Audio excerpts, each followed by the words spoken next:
quel est le but de l'élévation de la dot, même officialisée dans le pays? Quel est le but de cela?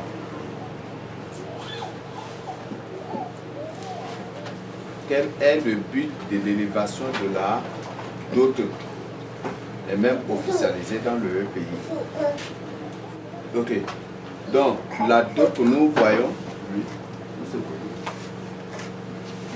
je comprends à ce niveau que, contrairement, le diable ne veut pas que, étant élu la personne qui veut se marier, vu le prix élevé de la dot, que les gens n'aient pas le moyen de se marier pour s'unir et se multiplier. Donc, c'est ce que je comprends à ce niveau. Donc, c'est un système progressif pour lutter contre le mariage, en fait, de promouvoir la prostitution. Si toi, parent, tu es là et que tu tiens aussi, tu te soumets à cette loi, c'est toi-même qui es en train de promouvoir la prostitution dans le pays et c'est toi-même qui promouvoir la prostitution aussi dans ta famille. C'est un piège dans lequel nous sommes pris. Si je dis cela, c'est parce que non, je n'ai pas un enfant et c'est comme ça que je me mets à parler, mais c'est une triste réalité. Le but de l'élévation de dot, c'est pour promouvoir la prostitution, pour que les pauvres, les gens qui n'ont pas de moyens, continuent toujours par ces prostituées. Et toi, peut-être de ton côté, tu attends à ce que ta fille soit dotée par une somme hautement élevée, tu risqueras de perdre ta fille là dans la prostitution et dans autre chose. Cette fille va quitter, peut-être elle va être avec toi, mais tout le jour elle n'aura que des enfants et ça, tu ne connaîtras même pas le mari ou le père les pères de ces enfants-là. Donc c'est ça le piège. Donc combattons cela là sérieusement. Je ne dis pas pour refuser la dot, mais en tant qu'enfant de Dieu, il faut demander l'orientation du Seigneur. Beaucoup de gens, quand ils mettent au monde des filles, quand c'est une fille qui vient au monde, ils sont très contents. Certains pensent déjà aux voitures, certains pensent déjà même aux étages ou à un château, mais ce n'est pas ça. Cette pratique a commencé l'Antiquité jusqu'à aujourd'hui. C'est fréquent dans le catholicisme, c'est fréquent aussi dans l'islam. Donc nous ne sommes pas pour cela, comme nous avons appris. Nous sommes déjà affranchis. Et quand, par exemple, ta fille est hautement dotée, chassez bien qu'elle est devenue sur le champ une esclave. C'est pour ça que beaucoup de sœurs peuvent témoigner. Celles qui sont vachement dotées ou hautement dotées, elles sont devenues des tam-tams à la maison. Là, quand le mari, le monsieur sort le matin, s'il veut un peu chauffer ses mains, il fait cring, cring, cring, cring, et il tape, il chauffe bien, et il la tape bien, il la bassonne bien. Et tout le jour, c'est toujours des problèmes. Et vous les parents, vous ces beaux-parents, vous ne devez pas réagir. Parce que si vous tentez, il va vous demander de lui restituer ce qu'il a versé. Et toujours, c'est ça son langage. Donc, n'exposons pas nos filles. Je n'ai pas une fille, mais je vous invite vraiment à ne pas exposer vos filles à cet esclavage, à cette servitude-là, à cette souffrance. Ça, c'est très important. On ne met pas un enfant au monde pour s'enrichir, mais on met au monde un enfant selon les Juifs, c'est pour laisser une postérité qui doit continuer. C'est pour ça qu'en Israël, si tu n'as pas un enfant, c'est comme si tu es un maudit. Une personne, et toujours c'est ça. On ne met pas un enfant au monde pour s'enrichir. Là, c'est très clair. Je dis, ce n'est pas parce que je n'ai pas des enfants que je dis insiste, mais c'est à la limite de la parole de Dieu. Et en tant qu'enfant de Dieu, nous ne devons pas prendre part à ces œuvres infructueuses de ténèbres que le monde des ténèbres nous impose. Que les agents de Satan nous imposent. Ça, c'est très clair à ces niveaux. Je ne sais pas si sur ça, il y a une question. Mais si ma question n'a pas susciter une autre question, je vais continuer. À la lumière de la parole de Dieu ou de l'enseignement, nous ne devons pas, est-ce que nous ne devons pas verser la dot? Ne devons-nous pas verser la dot? Donc à la lumière de l'enseignement, on peut verser la dot, on peut donner la dot. Si la dot n'est pas permise, Dieu n'allait pas recommander aux enfants d'Israël de brûler ou de lapider toute femme, toute fille qui tombe comme ça enceinte d'un homme. Donc c'est pour dire que la dot c'est juste un honneur.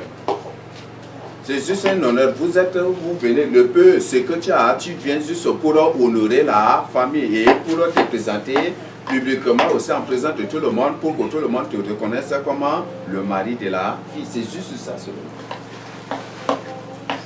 Donc pour la dot, tu peux, comme il s'est présenté, on peut chercher la face du Seigneur pour que le Seigneur lui-même nous recommande ce que nous devons faire. Si par exemple le Tchad, c'est un pays, vraiment un pays vrai chrétien, un pays des élus de Dieu, par exemple, on n'allait même pas se torturer, même à demander à chercher la face du Seigneur, parce qu'on va mettre de côté tout ce qui est de la tradition, des rites sataniques, des exigences, des ténèbres, tout cela on va mettre à côté.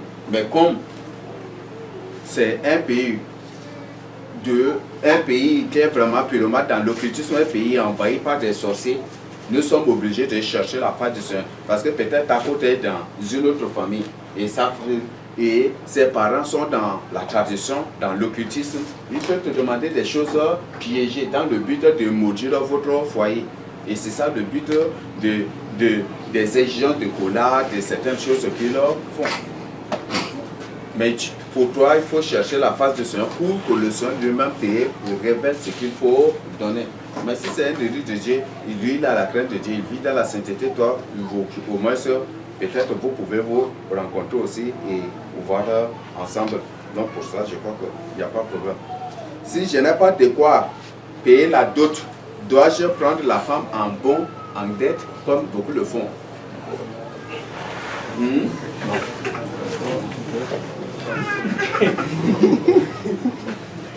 Est-ce que je dois accepter de... Par exemple, je viens, c'est lors de la dot. À ma grande surprise, je suis venu avec un 300 000 et à ma grande surprise, on me dit que ça reste encore 200 000. Est-ce que je dois accepter de prendre la femme là pour rentrer avec ou je dois la laisser?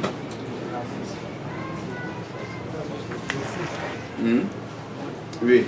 Pour ne pas avoir le bon secret, il faut la laisser et puis surtout tout le monde comprend d'abord. Voilà. Donc dans ce domaine, ne soyez pas du tout pressé. Comme on te dit que ça reste encore 200 000, ou parce que tu n'as pas apporté telle chose, dis-leur que voilà, si c'est ça, il reste avec la fille en attendant. Et toi aussi de ton côté, tu vas laisser le jour où Dieu te donne, tu vas apporter pour prendre la fille, la femme. Et si Dieu ne t'accorde pas aussi, vous allez rester de votre côté aussi. Ça, il faut que ça soit vraiment clair là. Mais il ne faut pas te précipiter à la prendre pour l'amener chez toi. Si tu l'amènes, c'est une malédiction déjà sur toi. Si c'est, par exemple, si les parents de la femme sont des sorciers, à travers cela, ils peuvent vous avoir si facilement. Donc, n'acceptons jamais la dette sur nous. Dette d'une femme ou quoi, n'acceptons point cela. Et ça, c'est très clair aussi. Donc, ne soyons pas vraiment pressés dans cela. Et si on est pressé, que l'ennemi va nous oppresser, va nous rendre malheureux à cause de cela. Mais si nous ne sommes pas pressés, nous sommes vraiment francs aussi, il va fuir de nous. Quand on résiste vraiment à ces résistances, lui sera obligé de se plier à ce que nous aussi nous présentons. Un élu de Dieu doit-il se soumettre aux rites ou aux pratiques traditionnelles pendant la dot ou pendant le mariage? Donc, ça c'est très clair déjà. Nous devons éviter cela à tout prix. Nous devons éviter cela à tout prix. Le problème aussi, c'est que la plupart de nos sœurs quand il y a une telle chose, c'est à elle aussi de réagir parfois. C'est à elle aussi parfois de réagir, mais elles ne réagissent pas.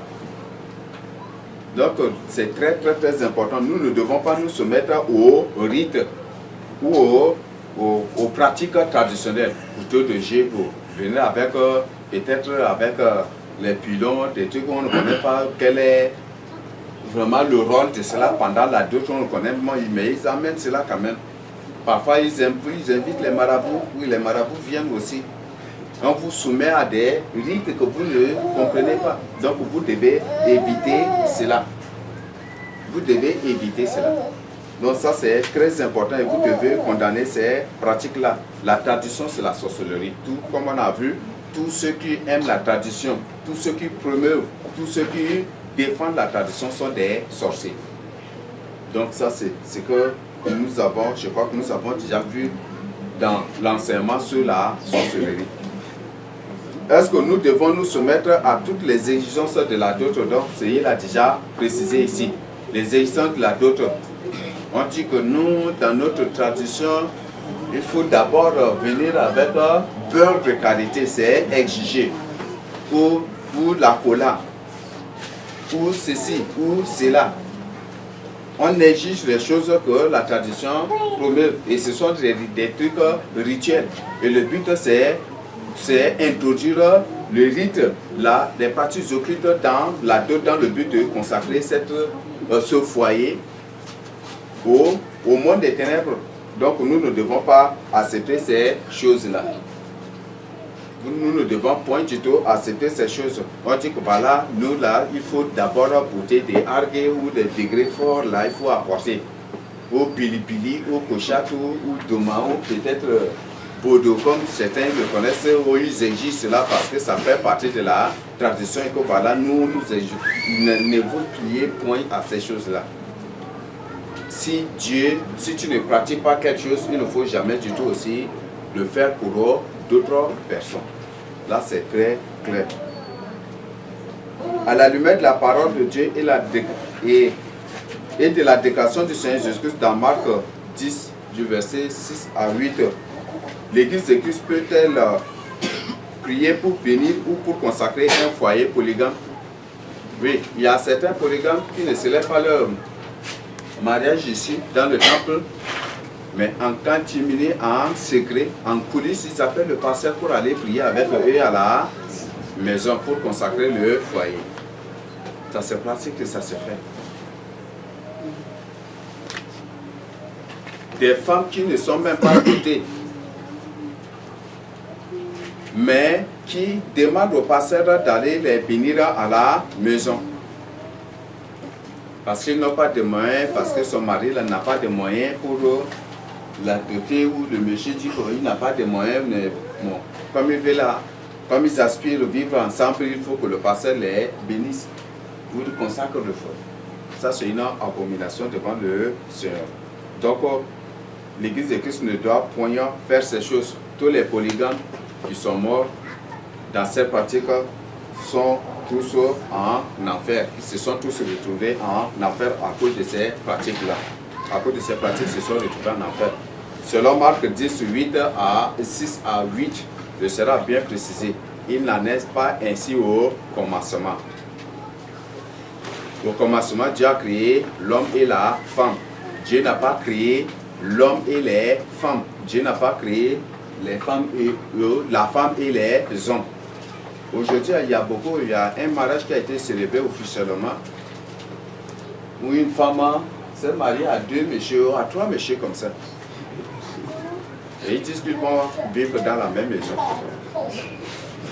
Là, ça se passe aussi. Là, ça se passe aussi. Non, la femme n'est pas riche.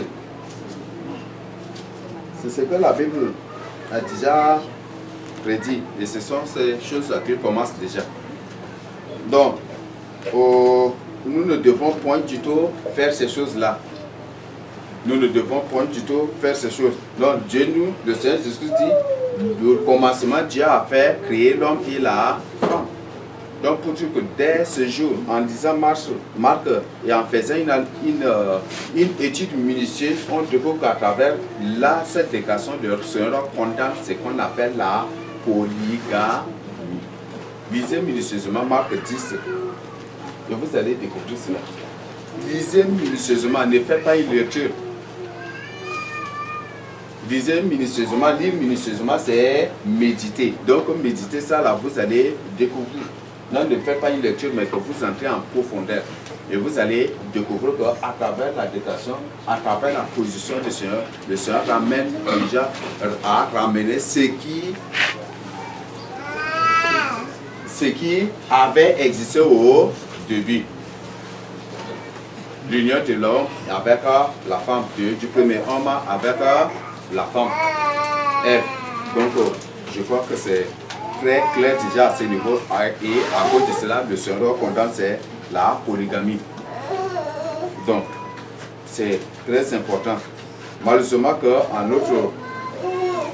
en ces temps, on trouve que c'est l'Église de Christ qui promeut la polygamie, qui promet ces pratiques-là en son sein. Et ce sont des choses que nous devons condamner. Donc, en d'autres termes aussi, si tu es là, si tu es d'un foyer polygame, c'est très important de ne pas faire la Sainte-Seine parce que c'est une source de malheur pour toi. C'est une malédiction. Donc là, c'est une information que je voudrais adresser à tout le monde. Et c'est pas bon parce que là, déjà, si tu es dans la polygamie et que tu fais la Sainte-Seine, tu es en train de souiller l'église, tu es en train de souiller les autres aussi. Parce que ce qu'on appelle la Sainte-Seine, la communion, c'est une communion aussi intérieure, c'est une communion spirituelle de chaque personne qui participe à la table, à cette table. Mais si tu fais cela, c'est qu'après, au moment où tu touches à cela, tu suis les autres. Donc à partir d'aujourd'hui, si tu es un polygame, c'est mieux de te retirer de la table du Seigneur. Et ce n'est pas moi qui te l'interdis, mais c'est plutôt la parole de Dieu. Parce que tous les polygames qui sont morts sont tous en enfer à cause de cela. Donc c'est aussi une invitation, une interpellation que le Seigneur t'adresse pour que tu puisses te repentir. Peut-on porter un anneau, une bague de mariage? D'après les témoignages que j'avais suivis, l'histoire de bague de mariage, c'est une pratique du règlement marin qui a été importée par les agents de Satan sur la terre. Donc ce sont des pratiques que nous devons condamner. Prenons, étudions minutieusement de manière chronologique les faits et nous allons découvrir que le Seigneur condamne les bagues. Prenons le cas d'Abraham, mettons un peu, ils utilisaient encore les anneaux, ces bagues, les trucs là, ils utilisaient. C'est ça non? Isaac avait utilisé, même Rebecca aussi avait utilisé. C'est ça non? Il avait utilisé, parce que Rebecca avait reçu un anneau, non? On lui a donné des objets en or, des anneaux en or, des trucs, des objets précieux en or et en pierre précieuse. Ce sont ces choses en or, en argent aussi, qu'ils lui ont donné. Qu'ils ont donné à elle, à son frère et à son papa. C'est ça, non? Ok. Maintenant, venons sur Jacob. Quand Jacob avait quitté de chez Laban, qui est le père de sa maman, non, c'est ça, non? Qui est le père de sa maman, en d'autres mots, on l'appelle oui, qui est le frère de sa maman, c'est son oncle maternel. Il a quitté chez Laban pour partir avec ses femmes. Mais au cours de la route, en lisant Genèse 35, 1 à 5, qu'est-ce que Dieu lui a dit? Ôte les dieux étrangers qui sont au milieu de toi. Et les ornements, quand Dieu lui a ordonné cet ordre, Jacob s'était mis, il a ôté les anneaux, tous les gens, il a dépouillé tous les gens qui étaient avec ses serviteurs, ses enfants, même ses femmes, tout, il les a dépouillés. des anneaux de tous les ornements de ce qu'on appelle parure extérieure et des dieux étrangers. Il a ramassé tout cela pour aller cacher, enterrer sous un térubin. C'est ce que la Bible nous dit. Dès là, avec Jacob, Jacob n'a pas pratiqué cela. La loi, Dieu a toujours, c'est de manière évolutive, c'est selon le temps que le Seigneur reçoit, donne des lois. Or, ces choses, Dieu n'a pas interdit au début, et arrivé sur Jacob, Jacob a interdit. Dieu a interdit à Jacob, et Jacob a interdit aussi aux membres de sa famille, à tous ceux qui étaient avec lui. Donc, on disait bien, maintenant, quand Jacob était parti en Israël avec toute sa famille, ils étaient 70, non? Ils sont partis en Israël, c'était lorsqu'il s'était installé, lui, il était mort, ses 12 enfants étaient morts. Et après, ses descendants qui étaient sortis d'Égypte, quand en Égypte, ils sont retombés dans ces pratiques-là, ils portaient les anneaux, les boucles d'oreilles, les trucs, ils portaient toutes ces choses-là. Et en disant minutieusement, Exode 33. Non, c'est pas 32. 1 à 8. Qu'est-ce que Dieu a dit à Moïse?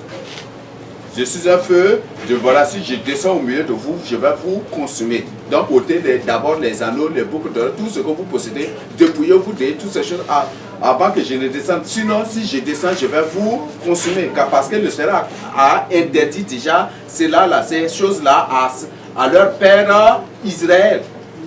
Ou celui qu'on appelle aussi Jacob. Donc, il lui a interdit ces choses-là. Mais ils étaient bien au courant de ces choses. Mais c'était la tutesse, la rébellion. Et comme Dieu, c'est un feu dévorant, là où il y a le péché, que Dieu apparaît, lorsque Dieu apparaît là, le feu de sa colère consomme ces choses. Et c'est à cause de ça que Dieu ordonne aux enfants d'Israël de se dépouiller, de se dépasser de ces choses-là, avant qu'ils ne descendent. Sinon, s'il descend, il va les brûler. S'il ne se dépouille pas de ces choses, c'est ce que Dieu leur a recommandé. Ça, c'est avec Moïse. Et les enfants d'Israël se sont soumis. Ils se sont dépouillés de toutes ces choses-là aussi. Et après, Dieu lui a parlé et lui a donné des instructions, des ordonnances, des lois qu'il est venu partager avec eux. Ça, c'est le cas de Moïse. Après un moment, les enfants d'Israël sont retombés dans les mêmes choses encore. Et Dieu va, cette fois-ci, utiliser le prophète Ésaïe pour les reprocher et pour leur interpeller maintenant. Et dans Ésaïe 3, du verset 16 à 26, Ésaïe prophétise la même chose, condamne ces pratiques-là.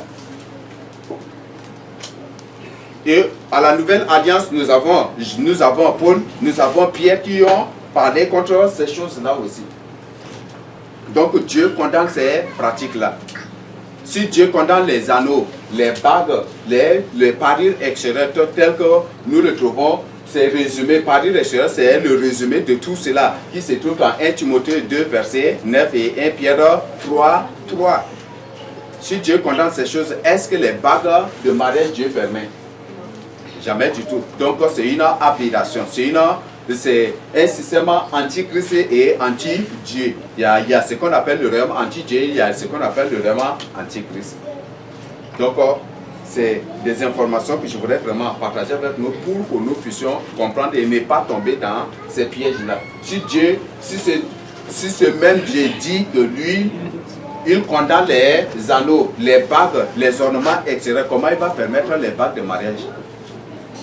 Donc, pensez vraiment, si ces gens qui portent des bagues de mariage en donnant des arguments diaboliques, des arguments purement humains ou intellectuels, je sais que ces gens sont vraiment en danger. Et c'est des gens qui, au moins, ont une finalité très douteuse. La fin de leur vie, de leur marche avec le Seigneur Jésus-Christ, ça serait trop douteux. Leur destination, au moins, à travers la parole de Dieu. Comme Dieu dit, avant que je descende, que vous devez vous dépouiller de ces choses. Sinon, je vais vous consumer.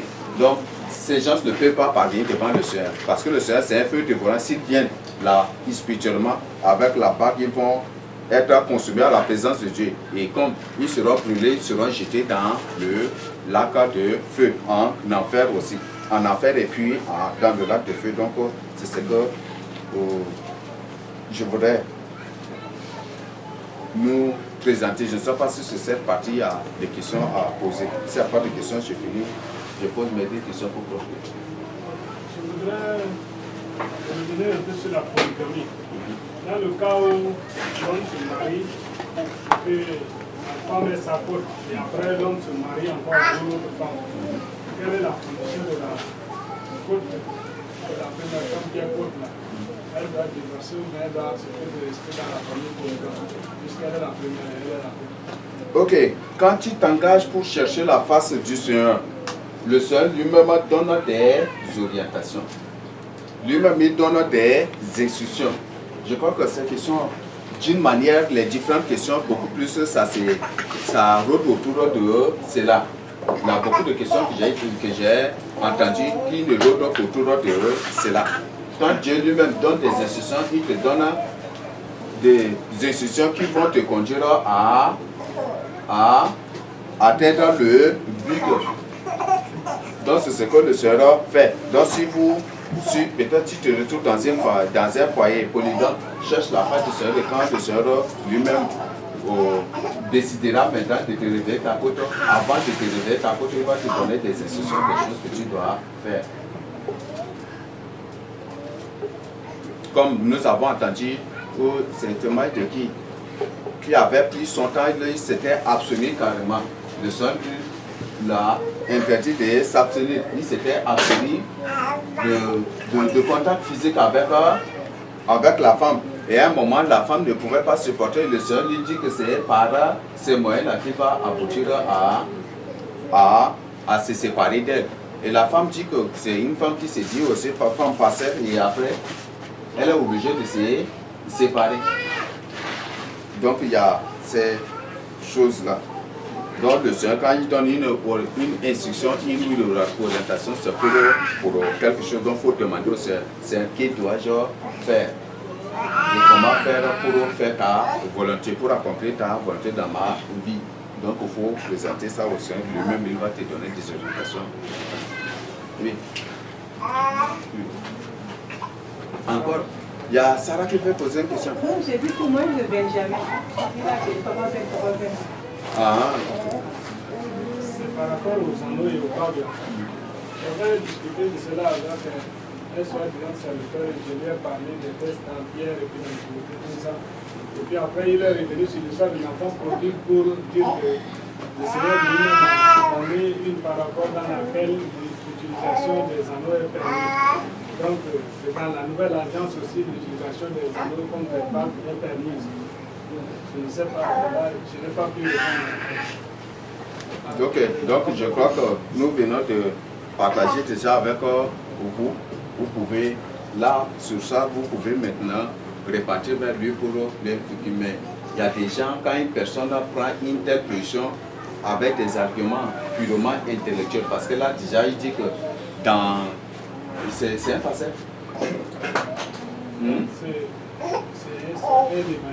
C'est un évangéliste. Donc, un évangéliste est celui-là qui connaît au moins sur la parole de Dieu, qui a la parole de Dieu en lui, et qui connaît, qui a la vérité, que c'est celui-là en qui se trouve la vérité pour la parole de Dieu, pour mieux, pour aider les autres à être sauvés. Mais si lui-même il prend de tels langages, c'est que c'est une personne qui ne connaît pas la parole de Dieu. Il y a ce qu'on appelle la dispensation. Nous avons vu, je ne sais pas, mais je crois que le berger a partagé avec vous. Il y a des choses que le Seigneur a permis au début. Donc les anneaux, c'est toutes ces choses-là, le Seigneur avait permis au début. Au temps de Jacob naître, le Seigneur a interdit. Le Seigneur est revenu pour interdire encore à travers l'ordre qu'il a donné à Moïse. Encore, il a utilisé les prophètes pour interdire. Et quand le Seigneur Jésus-Christ est venu physiquement sur la terre, à travers les apôtres, il nous a interdit, il a condamné ces pratiques-là.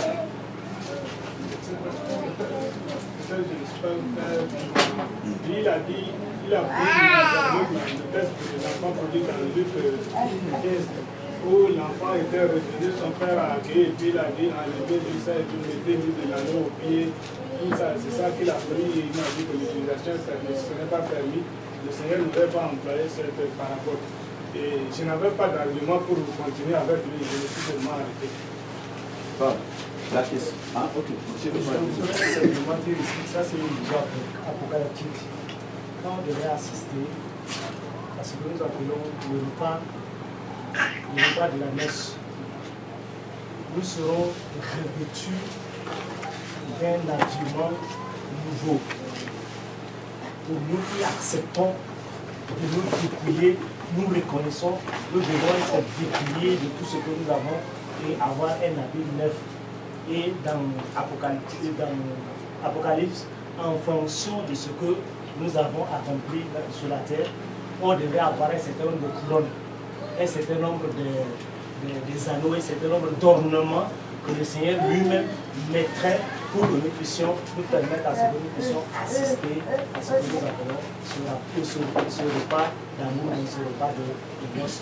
Ça c'est la parabole de l'enfant prodigue nous rappelle à peu près tous ceux qui sont perdus et qui peuvent reconnaître leurs fautes et qui reviennent au Père. Le Père tendra toujours la main et il les acceptera à ce repas de noces là pour que nous puissions manger ensemble. C'est une vision apocalyptique qui devrait se réaliser dans le futur. La question à lui poser, c'est de savoir, est-ce qu'il comprend ce qu'on appelle le mot parabole? Il faut lui poser la question, qu'est-ce qu'une parabole? Donc ce papa-là, le royaume ou la maison de ce papa n'est rien que le ciel. Le Seigneur parle du ciel. Et quand il parle de l'enfant qui est avec lui, cet enfant c'est celui-là qui est déjà dans son royaume, qui vit dans sa crainte et qui est dans sa parole. Donc c'est une personne qui est déjà sauvée, qui est dans sa maison. Mais comme au début ils étaient deux, et l'autre s'était retiré pour s'évaguer, pour vaguer au monde, pour se vaguer au plaisir de ce monde. Et c'est après qu'il est revenu vers son papa pour lui demander pardon afin d'être accepté dans cette maison-là, dans le ciel, au ciel. Donc c'est ça la parabole. Donc le Seigneur est en train d'exprimer le ciel ici, il n'exprime pas un royaume physique, il n'exprime pas l'histoire d'une famille réelle ou quelque chose de réel qui a eu lieu physiquement quelque part, non. Mais il est en train de parler de ce que, comment Dieu est en train de traiter ses enfants. Aujourd'hui, essaie seulement de prendre une couronne et pour te promener au quartier, comment tu vas trouver? Comment les gens vont te trouver? Toi-même, tu vas voir. Donc ici, ça ne parle pas d'un rêve physique ou d'une famille qui existe réellement, physiquement, mais plutôt une famille spirituelle. Il parle du royaume des cieux ici. Comment Dieu traite ceux qui viennent à lui, ceux qui se détachent de lui, mais qui par la suite prendront conscience pour revenir à lui, comment Dieu les accueille, c'est tout cela. Et le Seigneur a donné cette parole en fonction aussi de quelque chose, d'une réalité aussi. Parce qu'il était à table avec les publicains, les pécheurs, les gens qui mènent une mauvaise vie. Et ce sont des Israélites qui ont accepté le Seigneur Jésus-Christ, ils ont accepté de ça avec eux. Alors que ceux qui se disaient des grands religieux le rejetaient. Mais les Israélites et ces publicains, ces gens de mauvaise vie, l'ont accepté, l'ont reçu et étant à table avec lui, ils confessaient leurs péchés. C'est à cause de cela que le Seigneur a donné cette parabole-là pour prouver aux Israélites que Dieu est prêt à accueillir ceux qui se sont détournés de lui. Donc c'est juste cette parabole que le Seigneur donne. Donc il ne parle pas d'un fait qui existe vraiment. Tout comme l'exemple aussi de l'homme riche et Lazare.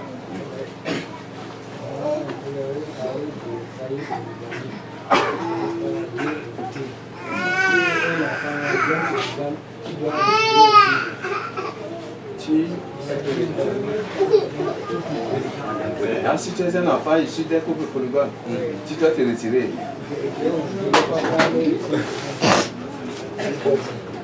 Est-ce que c'est toi qui es polygame?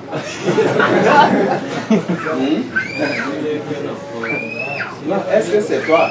On a bien dit, pour vous qui êtes des polygames, pour toi qui es polygame, donc si tu es au milieu de nous, ce n'est pas bon pour toi de faire la sainte.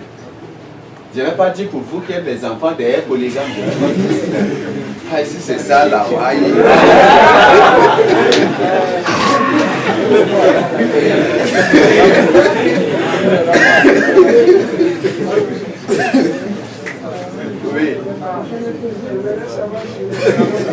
Hein? Oui.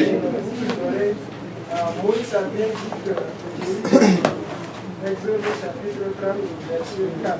Il a dit, Moïse parla à toute l'assemblée des enfants d'Israël et dit, voici ce que nous devons faire. Prenez sur ce qui vous appartient, nous nous prenons jusqu'à des Euphrate. Alors à verset 22, il dit, les hommes viennent aussi bien que les femmes. Tous ceux dont le cœur était bien disposé à apporter des boucles, des anneaux, des bagues, des bracelets, toutes sortes d'objets d'or, chacun présentant une femme d'or qu'il avait consacrée à l'Éternel. Ok, la question que toi-même tu dois te poser, tu es au verset 30, non? Est-ce qu'en ce moment le Seigneur a déjà interdit? Mais comme vous avez dit qu'il avait interdit à Moïse aussi.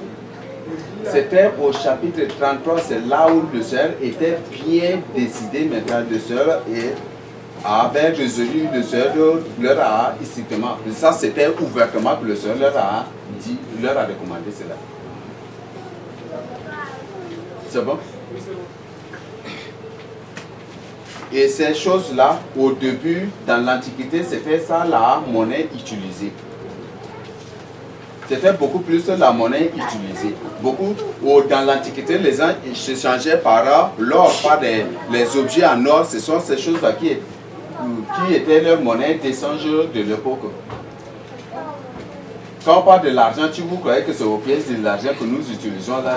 Ce sont des objets en argent, dans d'autres choses, en d'autres formes, que les gens s'échangeaient dans le commerce. C'est ça là qu'ils utilisaient.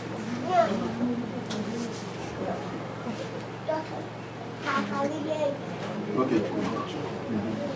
Si on regarde le 33, le Seigneur les a dit doter ces ornements de dessus eux. Et c'est ce qu'ils ont donné, ces ornements, c'est pour les ordres là, ils sont venus donner en offrande comme de leur manière.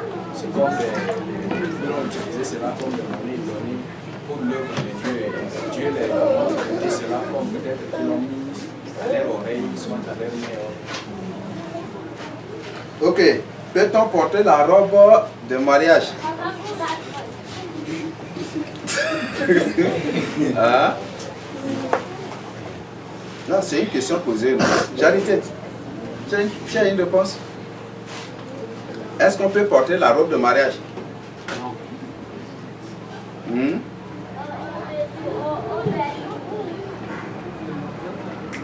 Oui.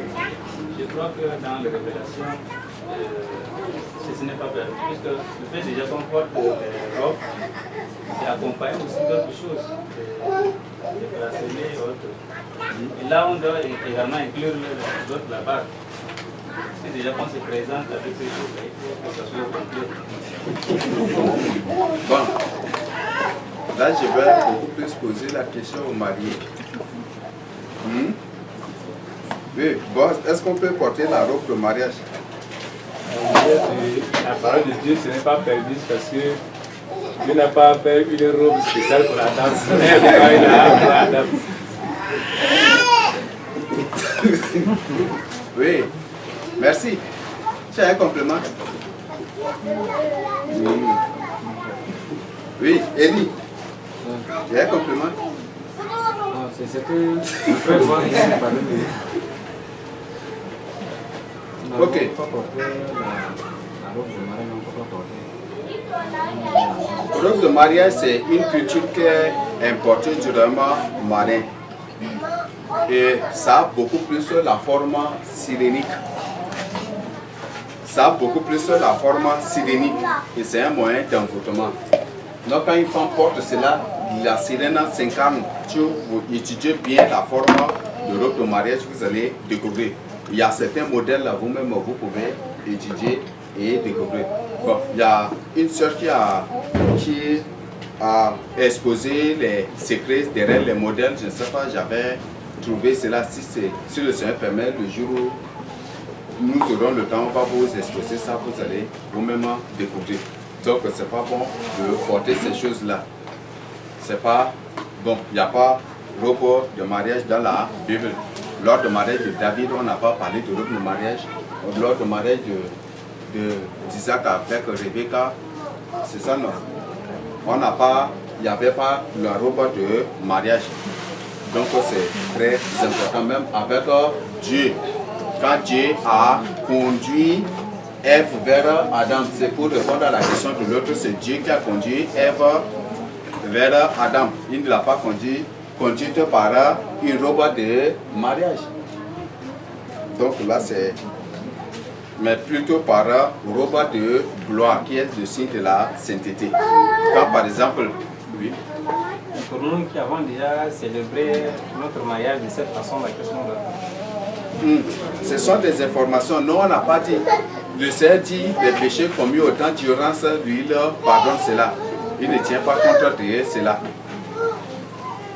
Mais c'est dès lors que nos yeux sont ouverts et que nous continuons par pratiquer que c'est un péché devant lui. Et que parfois c'est difficile aussi d'obtenir le pardon pour ces péchés-là aussi. C'est bon? Ok. Faut-il faire... Que faut-il faire un couple qui veut vivre vraiment en harmonie? Qu'est-ce qu'un couple doit faire pour vivre vraiment en harmonie?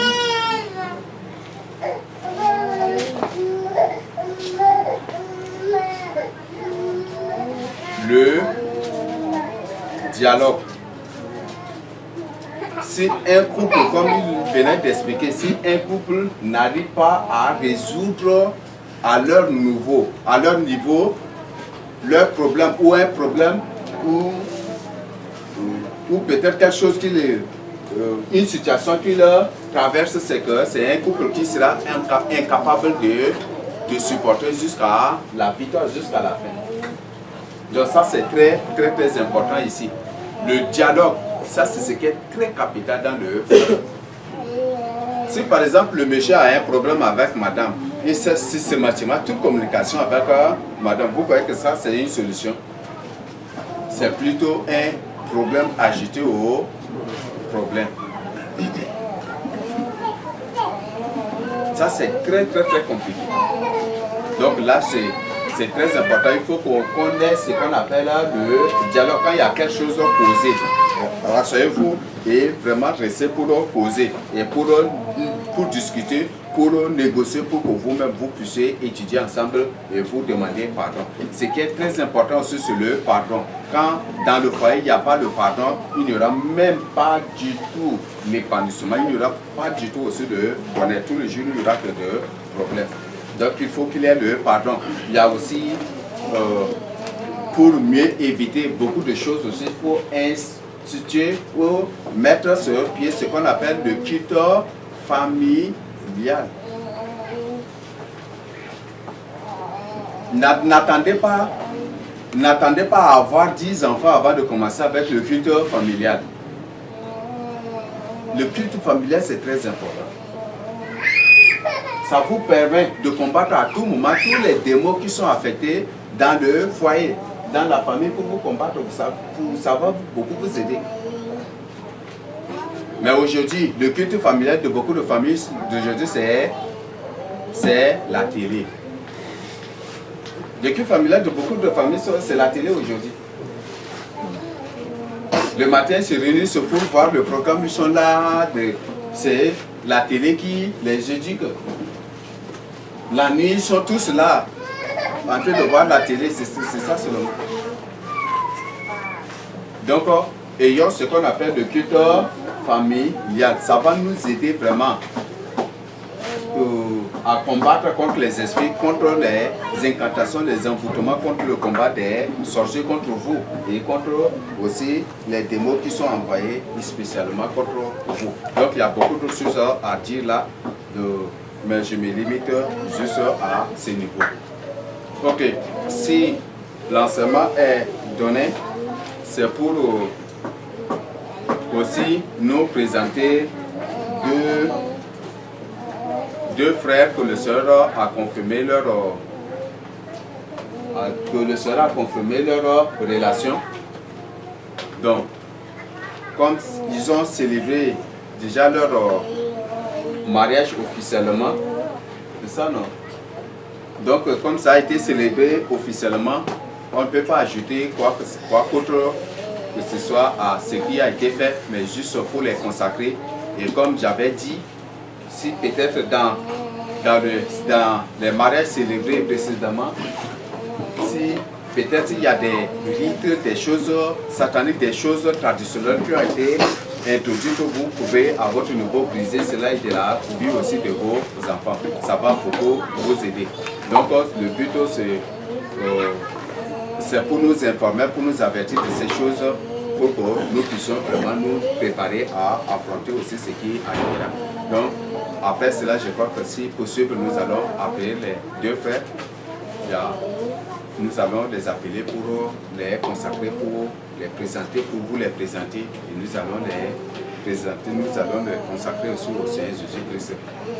Peut-être pour beaucoup, quand ils entendent mariage ou peut-être consécration, ils attendent à rentrer avec des bandes de ce n'est pas ça. On pourrait juste vous faire une surprise parce que c'est une célébration qui a été déjà faite. On ne peut pas imposer autre charge ou un fardeau à la famille qui est en train de traverser des moments durs. Donc on va juste les consacrer et c'est tout ce que nous allons faire.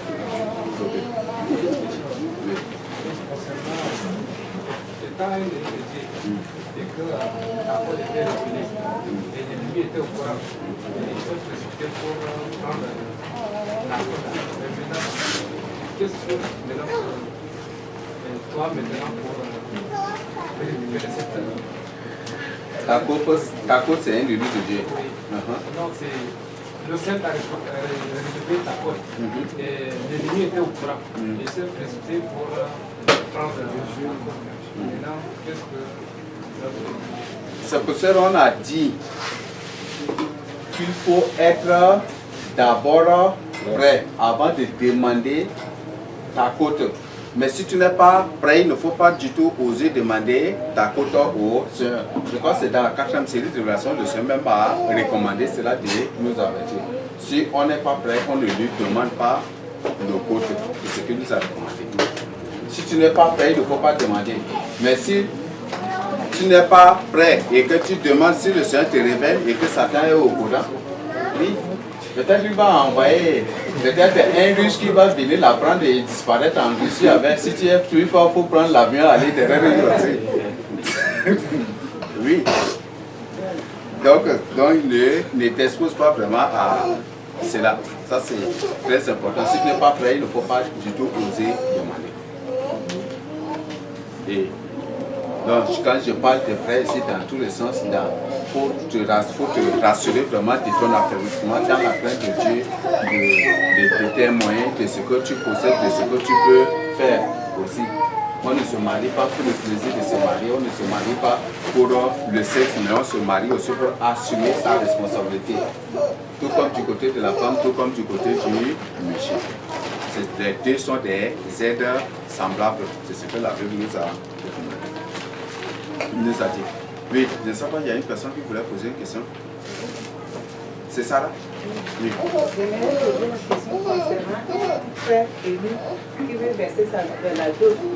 Que Dieu lui a déjà révélé sa côte.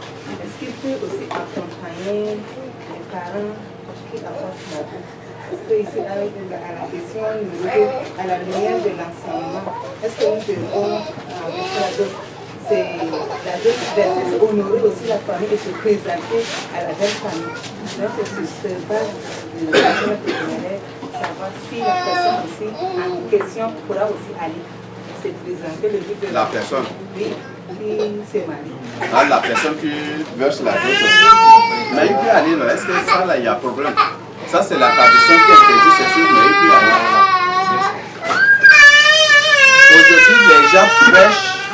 Aujourd'hui, les gens prêchent la parole de Dieu en fonction de la tradition. Ce que la tradition condamne, eux, ils condamnent aussi. Ce que la tradition permet, eux, ils permettent aussi. C'est ça le grand problème d'aujourd'hui. Donc notre parole, c'est notre parole. C'est la parole de Dieu qui est notre tradition et notre culture. Donc ça, c'est très important.